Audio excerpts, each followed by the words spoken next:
안녕하세요. 그린빌 가족 여러분. 오늘 화요일 아침. 네, 오늘도 이렇게 매일 한 말씀으로 또 오늘 하루를 시작하는 모든 분들에게 하나님께서 우리의 모든 것을 알고 계시고 또 지켜보신다는 것을 기억하는 그런 날이 되시기를 간절히 기원합니다. 자, 오늘 저희는 사무엘하 11장 오늘 마지막입니다. 16절에서 27절의 말씀으로 함께 이 아침을 시작하도록 하겠습니다. 사무엘하 11장 16절에서 27절의 말씀. 요압이 그 성을 살펴 용사들이 있는 것을 아는 그곳에 우리아를 두니 그 성 사람들이 나와서 요압과 더불어 싸울 때 다윗의 부하 중 몇 사람이 엎드러지고 햇사람 우리아도 죽으니라. 요압이 사람을 보내 그 전쟁의 모든 일을 다윗에게 보고할세 그 전령에게 명령하여 이르되 전쟁의 모든 일을 네가 왕께 보고하기를 마친 후에 혹시 왕이 노하여 네게 말씀하기를 너희가 어찌하여 성에 그처럼 가까이 가서 싸웠느냐 그들이 성 위에서 쏠 줄을 알지 못하였느냐 여룻베셋의 아들 아비멜렉을 쳐 죽인 자가 누구냐 여인 하나가 성에서 맷돌 윗짝을 그 위에 던짐에 그가 데베스에서 죽지 아니하였느냐 어찌하여 성에 가까이 갔더냐 하시거든 네가 말하기를 왕의 종 햇사람 우리야도 죽었나이다 하라.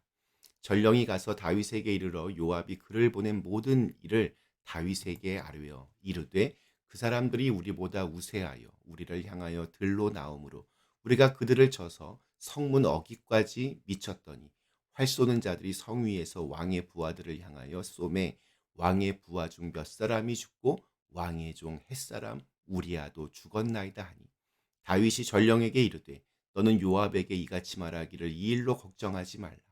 칼은 이 사람이나 저 사람이나 삼키느니라.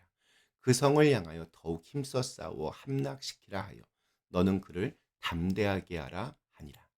우리아의 아내는 그 남편 우리아가 죽었음을 듣고 그의 남편을 위하여 소리내어 우니라. 그 장례를 마침에 다윗이 사람을 보내 그를 왕궁으로 데려오니 그가 그의 아내가 되어 그에게 아들을 낳으니라. 다윗이 행한 그 일이 여호와 보시기에 악하였더라. 아멘.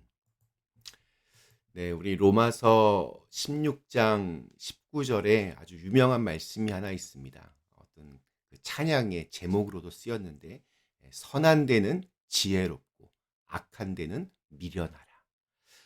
그런데 우리의 실제 생활에서 보면 이게 반대입니다. 이게 보면 선한 데는 미련한데 악한 데는 지혜롭습니다. 그것도 아주 지혜롭습니다. 용기 없고 소심한 사람도 죄 앞에서는 아주 무서우리만큼 용감하고 또 과감해집니다. 머리도 착착 돌아갑니다. 기막힌 아이디어들이 떠오릅니다. 밧세바를 향한 욕심에 눈이 먼 다윗은 처음에는 거짓말로 자신의 죄를 감추려고 했지만 우리아의 그 충성심과 우직함 때문에 실패했습니다. 결국 우리아를 전쟁터에서 자연스럽게 죽게 할 계획을 세우고 자신의 편지를 군대 장관 요압에게 전달했습니다. 다소 좀 이렇게 껄끄러웠던 관계인 다윗과 요압이 이번에는 죽이 착착 맞습니다. 한마디를 하면 열마디를 알아듣는 아주 기막힌 콤비네이션으로 죄가 완성이 됩니다. 우리아를 위험한 전선에 배치하라는 다윗이 보낸 편지의 의미를 요압은 단번에 알아차렸습니다. 사실 이게 흔치 않은 일이고 굉장히 엄청난 일임에도 불구하고 이유조차 묻지를 않았습니다. 우리아는 전쟁의 최선봉에 섰고 그 전투에서 이스라엘은 대패를 합니다. 제 기억에 다윗의 군대가 경험한 첫 번째 패배였던 것 같습니다. 그 전투에서 우리아 역시 안타까운 죽음을 맞이합니다. 책임자인 요압은 다윗에게 전쟁에서 패했다는 그런 보고를 올립니다. 제 생각에는 전쟁에서 진 것은 의도된 것이 아니었던 것 같습니다. 사실 전쟁터에서 우리아 한 명을 죽이는 것은 뭐 너무 쉽습니다. 전쟁에서 이기기 위하여 소수의 병사를 희생시키는 작전은 예나 지금이나 사실 뭐 특별한 게 아닙니다. 그런데 우리아도 죽고 또 전투에서도 졌습니다. 우리아의 죽음과 이스라엘의 패배가 묘하게 연결되어 있다는 생각을 지울 수가 없습니다. 아무튼 이 군대를 이 전투를 책임지는 요압은 원치 않은 패배를 당했습니다. 요압은 이 전투에서 진 것에 대하여 다윗의 질책이 있을 거라 예상했던 것 같습니다. 심하게 말하면 자신이 이 패배의 책임을 질 가능성도 많아 보였습니다. 다윗의 군대 첫 번째 패배였기 때문에 그 충격이 컸습니다. 그래서인지 요압은 전령에게 꼭 전해야 할 한 가지의 말을 덧붙입니다. 우리아가 죽었다라고 그렇게 말입니다. 이 대목에서 저는 아주 오싹했습니다. 요압이란 인물이 어떤 사람인지를 한 번에 알 수 있기 때문이었습니다. 그는 자신의 책임을 다윗에게 돌리고 있는 듯 보입니다. 심지어 은근히 협박하는 것처럼 들립니다. 참 무서운 사람입니다. 자기가 살기 위해서는 이 수단과 방법을 가리지 않는 인간의 서글픈 모습입니다. 그런데 더 서글픈 것은 이 말을 들은 다윗의 반응입니다. 요압의 예측처럼 다윗은 패전에 대한 아주 진한 아쉬움을 드러내었습니다. 왜 그렇게까지 무리했는지, 왜 그렇게 작전이 그렇게 좀 실패했는지 아쉬움을 나타냈습니다. 작전은 요압이 내리니까 요압의 예상대로 지금 다윗이 반응하고 있는 겁니다. 그리고 상황 보고를 마친 전령이 마지막에 한마디를 덧붙입니다. 우리아도 거기서 죽었습니다. 그 다음 장면이 정말 소름입니다. 우리아의 죽음 소식을 듣자 다윗의 태도는 돌변합니다. 패전에 대한 아쉬움, 수많은 희생에 대한 안타까움은 삽시간에 사라지고 전쟁을 하다 보면 그럴 수도 있다는 것으로 그렇게 변합니다. 그리고 이렇게 말합니다. 우리 25절 말씀. 다윗이 전령에게 이르되 너는 요압에게 이같이 말하기를 이 일로 걱정하지 말라. 칼은 이 사람이나 저 사람이나 삼키느니라.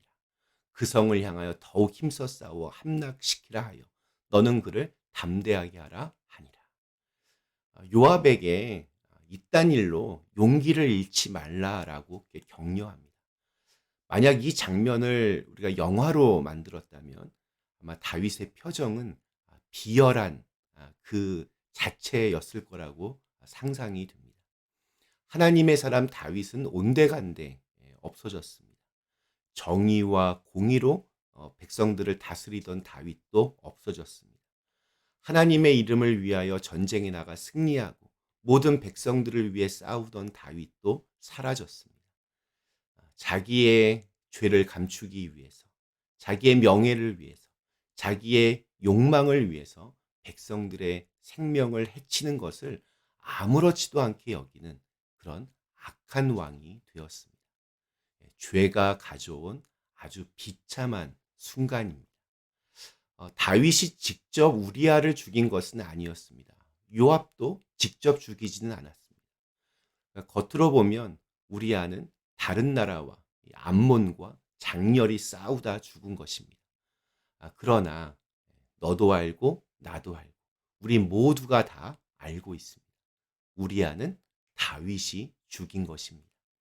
우리도 아는 것을 하나님이 모르실 리가 없습니다. 그래서 다윗의 이 범죄를 기록하고 있는 사무엘하 11장의 마지막 문장은 이렇게 끝을 맺고 있습니다. 다윗이 행한 그 일이 여호와 보시기에 악하더라. 아담과 하와가 죄를 짓고 난 뒤에 가장 먼저 한 일은 하나님을 피해서 숨는 것이었습니다. 죄를 짓는 사람의 가장 큰 특징은 하나님을 피해서 하나님 몰래 그 일을 하고 있다고 착각하는 것입니다. 그러나 사람이 하나님을 피할 수 있는 곳은 없습니다. 하나님께서는 모든 것을 지켜보시고 또 모든 것을 알고 계십니다. 오늘 우리에게 주신 하루, 우리는 하나님 앞에 서 있는 존재라는 것을 늘 기억하고 그렇게 살아가실 수 있기를 간절히 기원합니다. 잠시 함께 기도하시겠습니다. 사랑의 하나님, 죄의 이 치명적인 그 모습을 우리가 간과하지 않게 하시고 언제 어디서나 우리를 지켜보시는 하나님이 늘 생각나게 하여 주시옵소서. 예수님의 이름으로 간절히 기도드리옵나이다. 아멘.